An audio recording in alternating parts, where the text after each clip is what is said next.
A secret life with hidden rooms and a body buried in the backyard. It's a story that reads like a murder mystery. And tonight we're learning more about how a wanted man pulled it off in real life. Investigators today shed new light on the secret life of a man accused of killing a Saxonburg police chief nearly 4 decades ago. Ralph Iannotti is live with more on what we've learned. Ralph.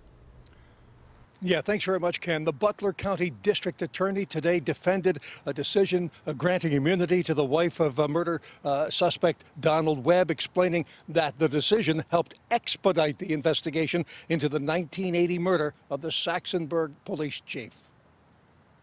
Us giving her immunity was really a veiled or a smokescreen, so to speak, to get her to cooperate with us. At a press conference in Saxonburg, the Butler County District Attorney said a lot of people have been questioning that decision to grant Lillian Webb immunity from prosecution. The reality of the situation is we were sort of holding an ace in our hand because we couldn't charge her with anything here.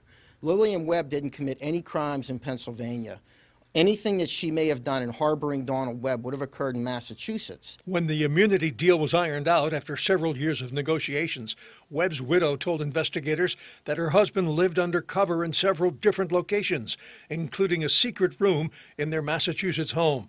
Webb's life as a wanted fugitive was more like that of a recluse, living under an alias. It's my belief that every time there was a knock at the door, he secreted himself in this room, size of a shower stall, had a stool, and he would basically bide his time until he felt it was safe to come back out of his hole.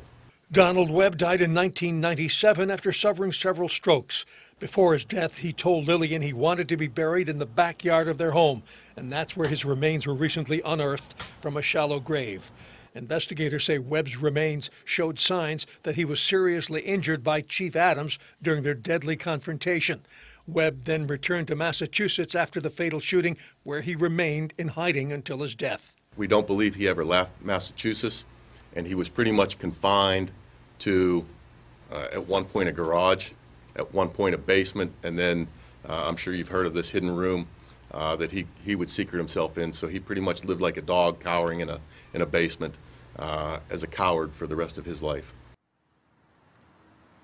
And while Lillian Webb was granted immunity from prosecution both here and in the state of Massachusetts, it remains to be seen what, if any, charges she might be facing by the feds.